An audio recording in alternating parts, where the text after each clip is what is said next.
century breakfast, which is so balanced. You've got brown rice, you've got fried fish, miso soup, and pickled vegetables, which is so much more balanced and nutritious than the Pop-Tart I had this morning. This is the 1700 yeah, breakfast. breakfast? Mm-hmm. They eat fish?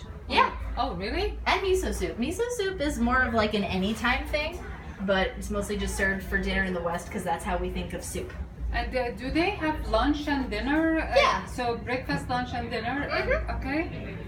And what about the lunch?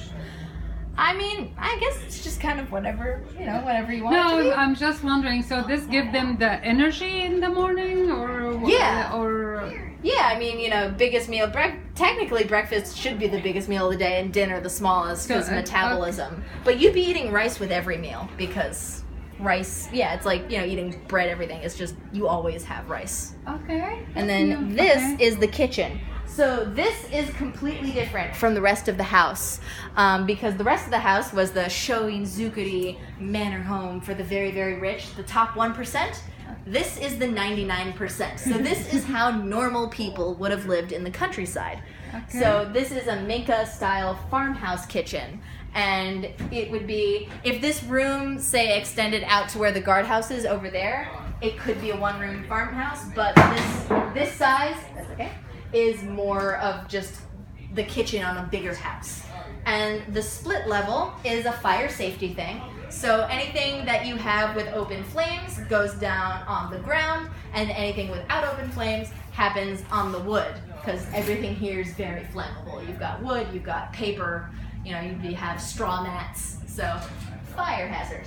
But so that over there is your oven. You've got 3 stations on it. The big one is for soup or stew. The middle one is a wok. And then the one on the right is a rice cooker. Rice all the time. And then this here, where this flour intern is, this is actually the grill. And it's attached to the wood because you're not using open flames. You actually just have ashes and hot coals. And you would be grilling your meat right on the coals so you get that nice kind of charcoaly steak going. And then over here, you've got Which your is kitchen fish. sink. Most Yeah, of or the- just fish. Fish, meat, whatever you got. Okay. Where you grill things. So where the caution sign is, this is the deep sink, so you could pump well water in the morning and you would put it all in here. And this would be your supply of water for the day. But then when you want to do your dishes, you would scoop water into the dry sink right next to it so you're not contaminating all your water for the day because you want to wash a dish. And then also this one is glued down, but the dry sink, back in the day could be lifted up and just dumped outside for easy cleanup. This has a drain hole in it. Your cold storage, where you'd be putting your perishable food, is a secret hatch in the floor, which there's nothing in here but outlets and spiders. But you would store your cold storage underground because A, that's naturally colder, and B, you have your sink full of ice cold well water being a big ice pack to keep your food cold.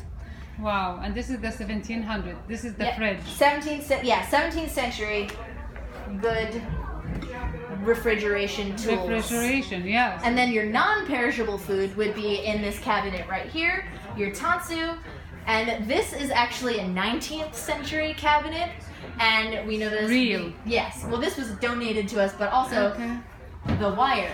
They would not have had metal wire in the 17th century because they didn't have the technology to make it that thin. So this would have been horsehair. But there's a fancy cabinet, so you'd have your non-perishable food, and then you'd have all your, your pots, your pans, your dishes, your chopsticks.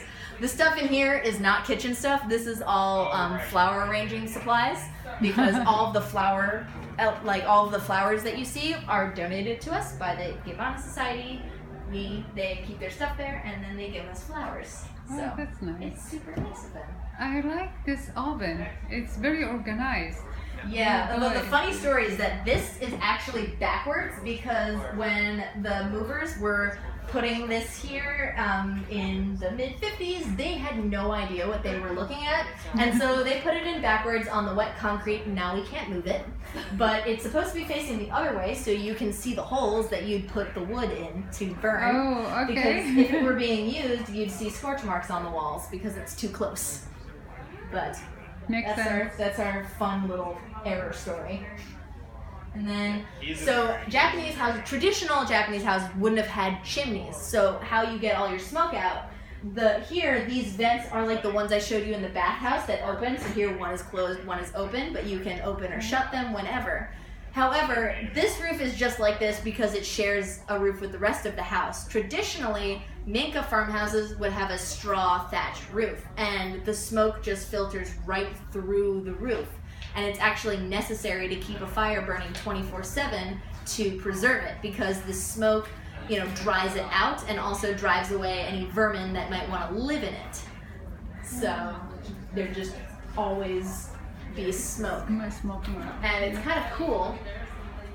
And there's actually I don't know exactly where it is in Japan, but I know that there's a village of preserved Minka farmhouses, because when they were building up the countryside, instead of just destroying the old places, they actually just picked them up and moved them. And so they could be preserved, and now they're a museum. And docents have to keep a fire burning. Hold on just a moment. Hi, ladies. I'm so sorry, the house is closed and you also cannot be in here. That's really cool. I know this is the first time you see me. I don't know even if you saw me, but what do you think of today's event? It's visiting the Japanese house. Like it. I know it's very dark inside, but they don't have lots of light.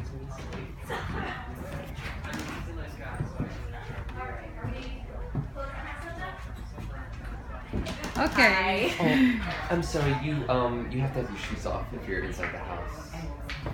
They're not actually. Oh no, we just can't have this. The wood is very, very soft, so we can't have any shoes on in the house at all. I'm so sorry. Thank you so much. All right, you're so welcome. Thank you so much.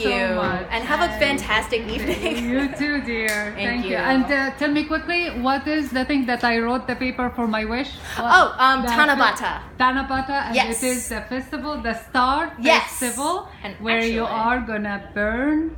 Yes, so we will at the end, when all the wishes are done, we'll collect them and burn them so all the wishes can reach the heavens. Yes. Which is lovely. And I wrote my wish. I did. Yay. For all of you.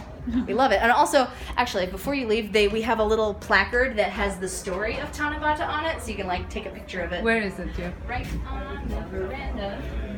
Okay. Over here. And night.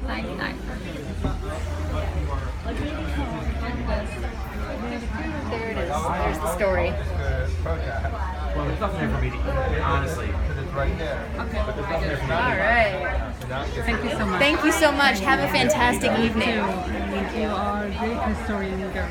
Thank you. Thank you.